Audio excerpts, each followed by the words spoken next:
नमस्कार दोस्तों, आपके अपने YouTube चैनल हिस्ट्री विद राज में आप सभी का स्वागत है। दोस्तों, आज का वीडियो आप लोगों के लिए बहुत ही महत्वपूर्ण होने वाला है, क्योंकि आज के इस वीडियो में मैं आप लोगों को विज्ञान विषय का मॉक टेस्ट कराऊंगा। तो इसके लिए मेरे वीडियो को एंड तक देखिए और यदि वीडियो पसंद आए तो वीडियो को लाइक करें और इस चैनल पर नए हैं तो चैनल को सब्सक्राइब करें। तो चलिए देखते हैं आज का पहला क्वेश्चन। देखिए, प्रत्येक प्रश्न के लिए यहाँ पर आप लोगों को करीब 10 सेकंड का टाइम दिया जाएगा और उसी में आप लोगों को सही आंसर चुन करके बताना है। तो चलिए देखते हैं पहला क्वेश्चन। देखिए, पहला क्वेश्चन है, वह पदार्थ जिन पर पड़ने वाले प्रकाश आंशिक रूप से निर्गत होता है कहलाते हैं। वह पदार्थ जिन पर पड़ने वाला जो प्रकाश होता है वो आंशिक रूप से निर्गत होता है कहलाते हैं। देखिए, पहला ऑप्शन है प्रदीप्त, दूसरा ऑप्शन है पारदर्शक, तीसरा ऑप्शन है अपारदर्शक और चौथा ऑप्शन है अल्प पारदर्शक। तो तुरंत आप लोग इसका सही जवाब दीजिए।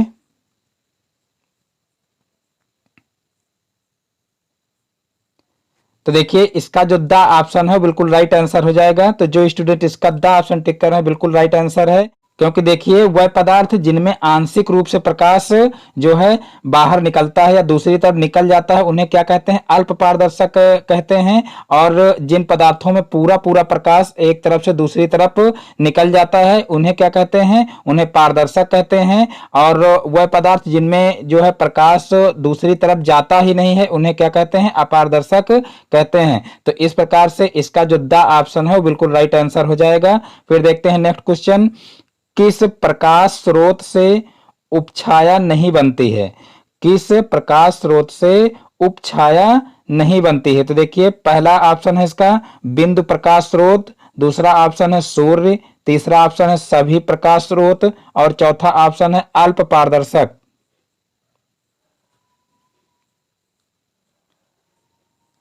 तो देखिए, इसका जो ऑप्शन है बिल्कुल राइट आंसर हो जाएगा, बिंदु प्रकाश स्रोत। किस प्रकाश स्रोत से उपछाया नहीं बनती है। तो देखिए, इसका जो फर्स्ट ऑप्शन है बिल्कुल राइट आंसर हो जाएगा, बिंदु प्रकाश स्रोत। फिर देखते हैं नेक्स्ट क्वेश्चन, जब पृथ्वी की उपछाया से होकर चंद्रमा गुजरता है तब होता है। जब पृथ्वी की उपछाया से होकर चंद्रमा गुजरता है तब होता है। तो देखिए, पहला ऑप्शन है पूर्ण चंद्र ग्रहण, दूसरा है सूर्य ग्रहण, तीसरा है खंड चंद्र ग्रहण और चौथा है चौड़ा प्रकाश स्रोत। तो देखिए, इसका जो सा ऑप्शन है वो बिल्कुल राइट आंसर हो जाएगा, खंड चंद्र ग्रहण। जब पृथ्वी की उपछाया से होकर चंद्रमा गुजरता है तब होता है। तो देखिए, तब क्या होता है, खंड चंद्र ग्रहण। देखिए, नेक्स्ट क्वेश्चन है, मंगलयान मंगल ग्रह की सतह पर पहुंचा। तो देखिए, मंगलयान मंगल ग्रह की सतह पर कब पहुंचा। देखिए, पहला ऑप्शन है 5 नवंबर 2013, फिर 30 नवंबर, दूसरा ऑप्शन है 30 नवंबर 2013 और फिर देखिए तीसरा ऑप्शन है 24 सितंबर 2014 और फिर चौथा ऑप्शन है 5 सितंबर 2014। तो फटाफट इसका सही आंसर दीजिए।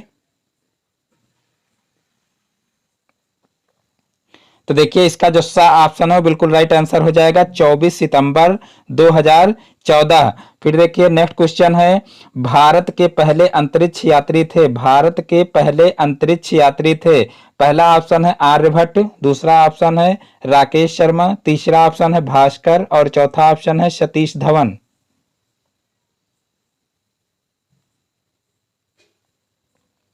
तो देखिए, इसका जो बा ऑप्शन है बिल्कुल राइट आंसर हो जाएगा, राकेश शर्मा भारत के पहले अंतरिक्ष यात्री थे। सभी को पता होगा, इंपॉर्टेंट क्वेश्चन भी है तो इसको आप लोग जरूर क्लियर कर लीजिए और आप लोगों को पहले से ही पता होगा, बहुत आसान क्वेश्चन है। भारत के पहले अंतरिक्ष यात्री कौन थे, तो राकेश शर्मा। इसका जो बा ऑप्शन है बिल्कुल राइट आंसर हो जाएगा। फिर देखते हैं नेक्स्ट क्वेश्चन, नासा का मुख्य नासा का मुख्यालय स्थित है। नासा का मुख्यालय स्थित है। तो देखिए, पहला ऑप्शन है आंध्र प्रदेश, दूसरा ऑप्शन है बंगलुरु, तीसरा ऑप्शन है यूरोपीय संघ और चौथा ऑप्शन है वाशिंगटन डीसी।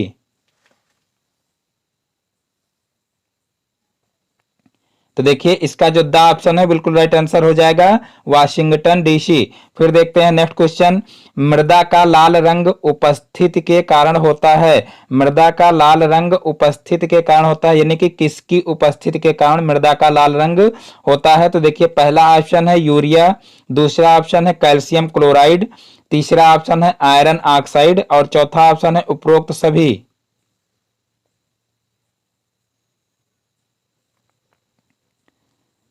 तो देखिए इसका जो सा ऑप्शन है बिल्कुल राइट ऑप्शन हो जाएगा आयरन ऑक्साइड। आयरन ऑक्साइड यानी कि इसका जो सा ऑप्शन है बिल्कुल राइट आंसर हो जाएगा। फिर देखते हैं नेक्स्ट क्वेश्चन। किस मिट्टी में आलू अधिक अच्छा होता है? किस मिट्टी में आलू अधिक अच्छा होता है? तो देखिए पहला ऑप्शन है चिकनी मिट्टी में, दूसरा ऑप्शन है गाद मिट्टी में, तीसरा ऑप्शन है बलुई मिट्टी में और चौथा ऑप्शन है दोमट मिट्टी में। तो देखिए इसका जो सा ऑप्शन है बिल्कुल राइट आंसर हो जाएगा बलुई मिट्टी में। देखिए आलू किस मिट्टी में अधिक अच्छा होता है? आलू किस मिट्टी में अधिक अच्छा होता है? तो देखिए इसका जो सा ऑप्शन है बिल्कुल राइट आंसर हो जाएगा बलुई मिट्टी में। फिर देखते हैं नेक्स्ट क्वेश्चन। वृक्षारोपण से भूमि का कटाव होता है। वृक्षारोपण से भूमि का कटाव होता है कम, अधिक, फिर नहीं, समान रूप से। तो इसका कौन सा ऑप्शन सही हो जाएगा? फटाफट आप लोग बताइए।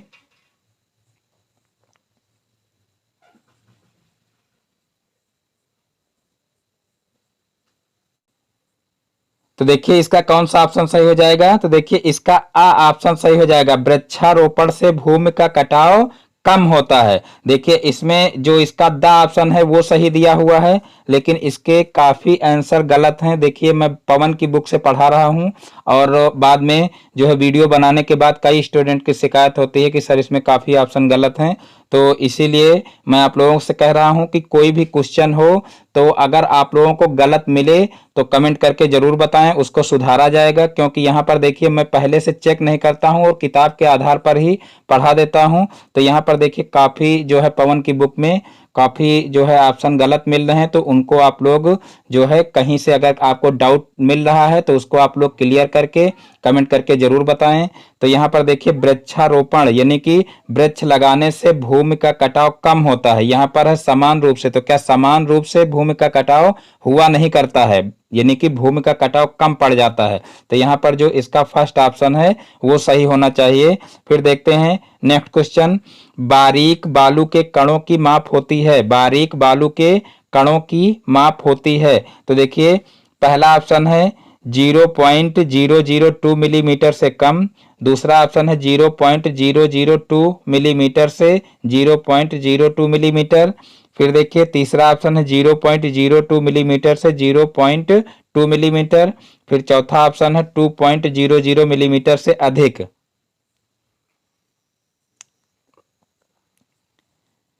तो देखिए इसका जो द ऑप्शन है बिल्कुल राइट आंसर हो जाएगा 2.00 मिलीमीटर से अधिक। फिर देखिए नेक्स्ट क्वेश्चन है। बलुई दोमट मिट्टी में रेत की मात्रा होती है। बलुई दोमट मिट्टी में रेत की मात्रा होती है।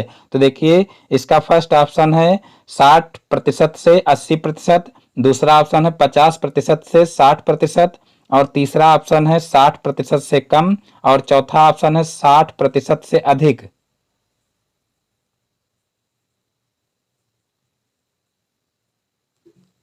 तो देखिए इसका जो आ ऑप्शन है वो बिल्कुल राइट आंसर हो जाएगा 60% से 80%।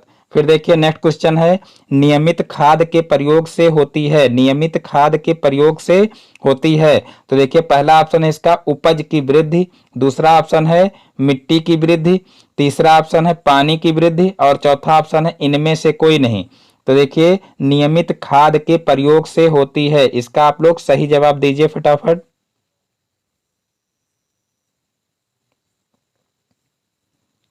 तो देखिए इसका जो आ ऑप्शन है बिल्कुल राइट आंसर हो जाएगा। नियमित खाद के प्रयोग से क्या होता है कि उपज की वृद्धि हो जाती है। फिर देखते हैं नेक्स्ट क्वेश्चन। कंपोस्ट खाद बनाई जाती है। कंपोस्ट खाद बनाई जाती है। तो देखिए पहला ऑप्शन है गोबर से, दूसरा ऑप्शन है कूड़ा कचरा से, तीसरा ऑप्शन है आ एवं बा दोनों और फिर चौथा ऑप्शन है इनमें से कोई नहीं।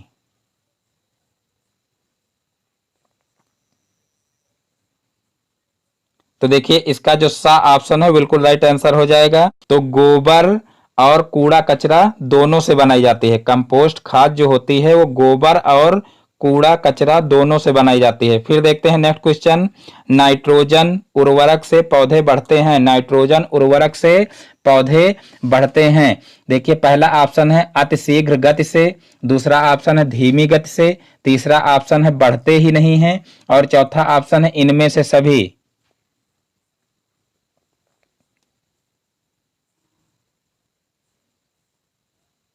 तो देखिए इसका जो आ ऑप्शन है वो बिल्कुल राइट आंसर हो जाएगा, अति शीघ्र गति से। नाइट्रोजन उर्वरक से पौधे बढ़ते हैं अति शीघ्र गति से।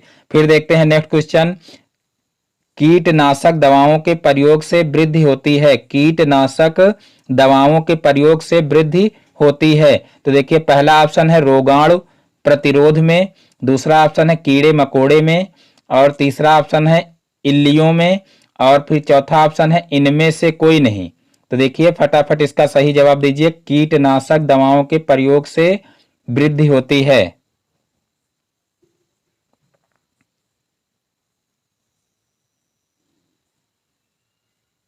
तो देखिए इसका जो आ ऑप्शन है बिल्कुल राइट आंसर हो जाएगा, रोगाणु प्रतिरोध में कीटनाशक दवाओं के प्रयोग से वृद्धि होती है। किसमें वृद्धि होती है? रोगाणु प्रतिरोध में। फिर देखते हैं नेक्स्ट क्वेश्चन, कीटनाशक होते हैं, कीटनाशक होते हैं। पहला ऑप्शन है अनुपयुक्त, दूसरा ऑप्शन है विषयुक्त और तीसरा ऑप्शन है आ एवं बा दोनों और चौथा ऑप्शन है इनमें से कोई नहीं।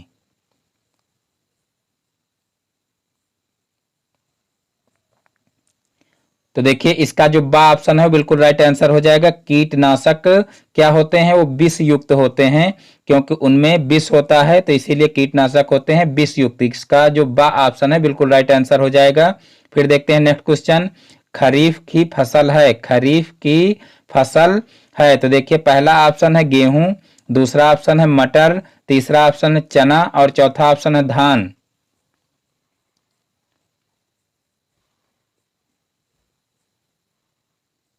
तो देखिए इसका जो द ऑप्शन है वो बिल्कुल राइट आंसर हो जाएगा। फिर देखते हैं नेक्स्ट क्वेश्चन, हैरो खेत से निकालने के काम आता है, हैरो खेत से निकालने के काम आता है। पहला ऑप्शन है खरपतवार, दूसरा ऑप्शन है मिट्टी, तीसरा ऑप्शन है पानी और चौथा ऑप्शन है उपरोक्त सभी।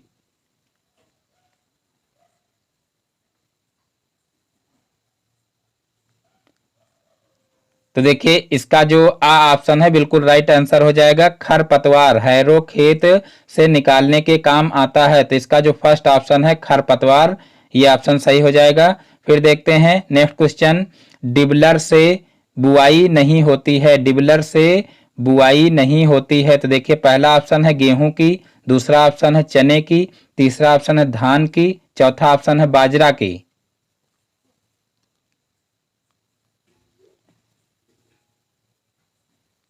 तो देखिए इसका जो द ऑप्शन है, सॉरी इसका जो सा ऑप्शन है बिल्कुल राइट आंसर हो जाएगा। डिबलर से बुआई नहीं होती है, डिबलर से बुआई नहीं होती है धान की। इसका जो सा ऑप्शन है वो बिल्कुल राइट आंसर हो जाएगा। फिर देखते हैं नेक्स्ट क्वेश्चन, सिंचाई की कटाऊ पानी विधि है, सिंचाई की कटाऊ पानी विधि है।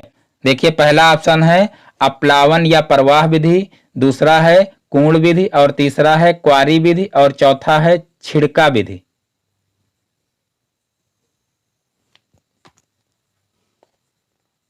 तो देखिए इसका जो आ ऑप्शन है बिल्कुल राइट आंसर हो जाएगा, अपलावन या प्रवाह विधि, अपलावन या प्रवाह विधि। फिर देखते हैं नेक्स्ट क्वेश्चन, बल का एसआई मात्रक क्या है, बल का एसआई मात्रक क्या है। तो देखिए पहला ऑप्शन है जूल, दूसरा ऑप्शन है न्यूटन, तीसरा ऑप्शन है अर्ग और चौथा ऑप्शन है मीटर।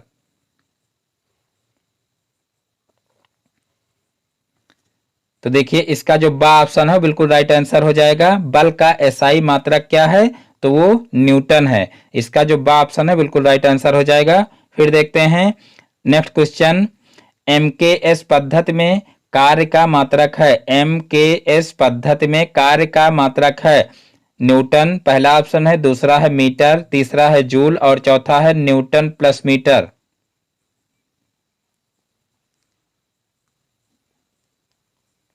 तो देखिए इसका जो सा ऑप्शन है बिल्कुल राइट आंसर हो जाएगा। एमकेएस पद्धति में कार्य का क्या मात्रक है, तो वो है जूल, यानी कि इसका जो सा ऑप्शन है बिल्कुल राइट आंसर हो जाएगा।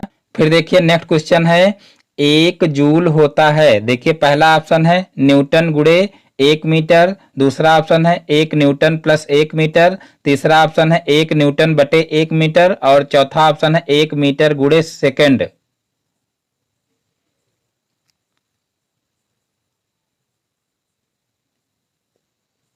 तो देखिए इसका जो आ ऑप्शन है वो बिल्कुल राइट आंसर हो जाएगा। 1 जूल होता है न्यूटन गुणे 1 मीटर, यानी कि न्यूटन गुणे मीटर होता है 1 जूल। फिर देखते हैं नेक्स्ट क्वेश्चन, वस्तु में गति के कारण कार्य करने की क्षमता को कहते हैं।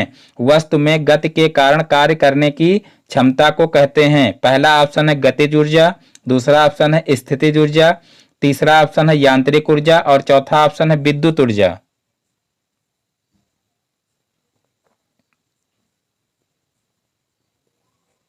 तो देखिए वस्तु में गति के कारण कार्य करने की क्षमता को क्या कहते हैं, गतिज ऊर्जा कहते हैं, यानी कि इसका जो आ ऑप्शन है बिल्कुल राइट आंसर हो जाएगा। फिर देखते हैं नेक्स्ट क्वेश्चन, यांत्रिक लाभ होता है, यांत्रिक लाभ होता है। पहला ऑप्शन है W बटे एफ, दूसरा ऑप्शन है W गुणे एफ और फिर तीसरा ऑप्शन है W प्लस एफ और चौथा है W माइनस एफ।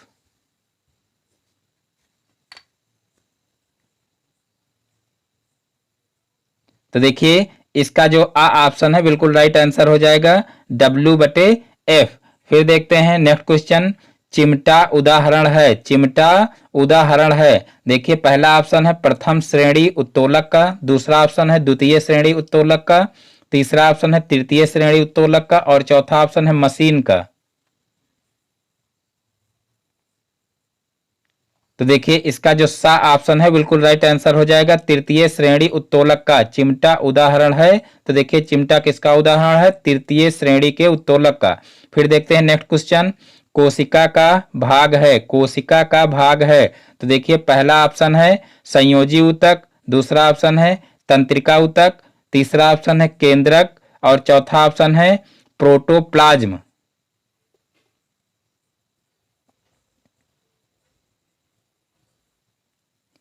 तो देखिए इसका जो सा ऑप्शन है बिल्कुल राइट आंसर हो जाएगा, कोशिका का भाग है केंद्रक।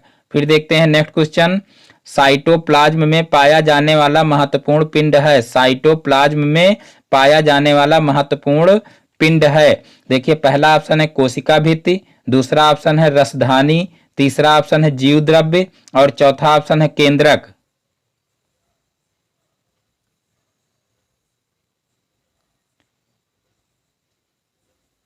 तो देखिए इसका जो द ऑप्शन है वो बिल्कुल राइट आंसर हो जाएगा, केंद्रक।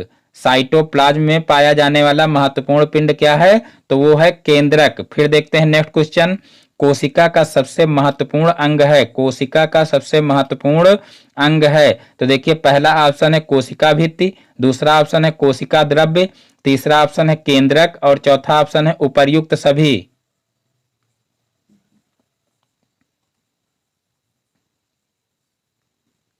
तो देखिए इसका जो सा ऑप्शन है बिल्कुल राइट आंसर हो जाएगा, केंद्रक। कोशिका का सबसे महत्वपूर्ण अंग है तो वो क्या है, केंद्रक है। फिर देखते हैं नेक्स्ट क्वेश्चन, जीवन का मूल आधार है, जीवन का मूल आधार है।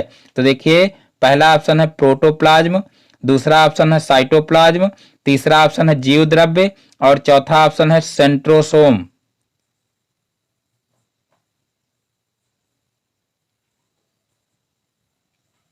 तो देखिए इसका जो सा ऑप्शन है बिल्कुल राइट आंसर हो जाएगा, जीव द्रव्य। जीवन का मूल आधार है तो इसका जो सा ऑप्शन है बिल्कुल राइट आंसर हो जाएगा, जीव द्रव्य। फिर देखते हैं नेक्स्ट क्वेश्चन, मानव के शरीर में कितनी अस्थियां होती हैं, मानव के शरीर में कितनी अस्थियां होती हैं। तो देखिए पहला ऑप्शन है 204, दूसरा ऑप्शन है 206, तीसरा ऑप्शन है 208 और चौथा ऑप्शन है 216।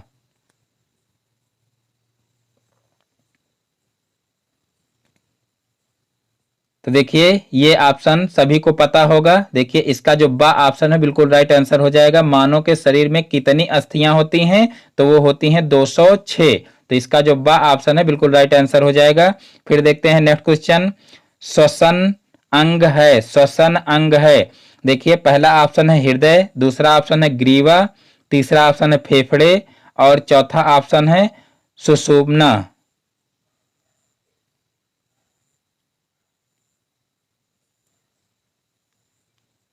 तो देखिए इसका जो आ ऑप्शन है बिल्कुल राइट आंसर हो जाएगा हृदय। तो देखिए श्वसन अंग है, यानी कि श्वसन कहाँ होता है, हृदय में, यानी कि जब सांस लेते हैं तो हृदय हमारा धड़कता रहता है, तो श्वसन अंग क्या है, हृदय है, यानी कि इसका जो आ ऑप्शन है बिल्कुल राइट आंसर हो जाएगा। फिर देखते हैं नेक्स्ट क्वेश्चन, कंकाल तंत्र के कार्य हैं, कंकाल तंत्र के कार्य हैं। देखिए पहला ऑप्शन है शरीर की दृढ़ता प्रदान करना, दूसरा ऑप्शन है श्वसन में सहयोग प्रदान करना, तीसरा ऑप्शन है रक्त कणिकाओं का निर्माण करना और चौथा ऑप्शन है ये सभी।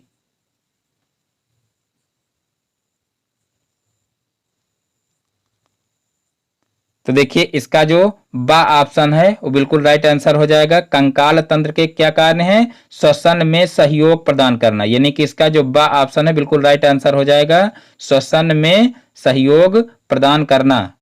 दोस्तों आज की वीडियो को यहीं पर समाप्त करते हैं। दोस्तों यदि हमारा वीडियो पसंद आया हो तो वीडियो को लाइक करें और ये चैनल पर नए हैं तो चैनल को सब्सक्राइब करें और बेल आइकन को भी प्रेस कर लें, जिससे हमारे आगे आने वाले वीडियो का नोटिफिकेशन आपके मोबाइल पर सबसे पहले पहुंचे। फिर मिलते हैं अपने नेक्स्ट वीडियो में एक नए टॉपिक के साथ में। तब तक के लिए जय हिंद, वंदे मातरम।